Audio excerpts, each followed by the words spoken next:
Si Isko ang iniwan utang.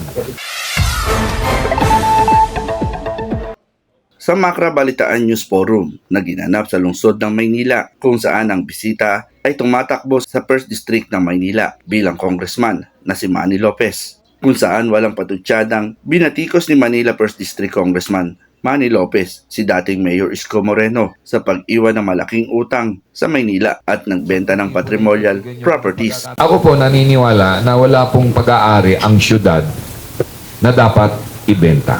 Sa tingin ko lang nagkautang-utang ng bayan Tondo. Ito, sa buong kasaysayan ng bayan ng Maynila, wala pong alkalde na nag-iwan ng utang other than Isko Moreno.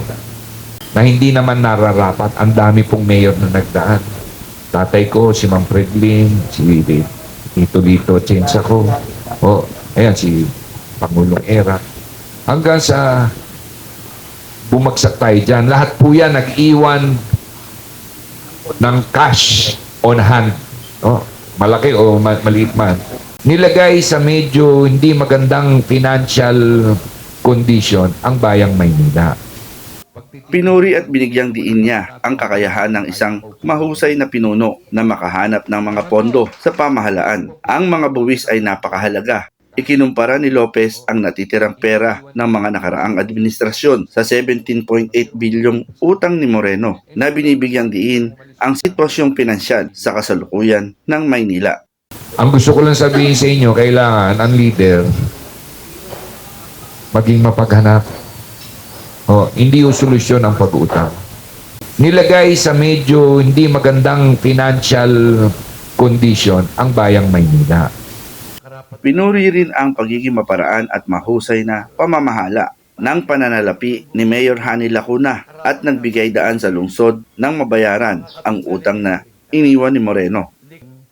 Sa huli, nagbahagi si 1st District Congressman Manny Lopez ang sitwasyon ng mga residente sa Maynila, pati ang di mapaliwanag na nakasusulasok na amoy at karaniwang patayan sa lugar. Pinapaliwanag ko po sa inyo kung gaano kahirap ang buhay dyan na kailangan makipagpatintero mga kabataan para makakuha lang ng kakainin. Yung pong mag-aantay po sa McDonald's at Jollibee para may mailuto lamang na patpat. Yung mga bata na nakikita nyo na walang eskwelahan, hindi makapag-aral. Yung pong mga nanay na hirap. Dahil sa dami ng anak po, hindi mapakain ng wasto. Kulang sa gamot, kulang sa bitamina. Marami po But in general, in a nutshell, kung paano iangat po ang antas yung... Saan kayo nakakakita ng kabahayan na may dumi sa tabi? Walang ina. Alam niyo kami pinakamalaking death rate Hindi maubos-ubos ang patay sa amin. Dahil sa sama ng health condition. Ako, si Alfredo Patriarca, nagbabalita para sa Road News.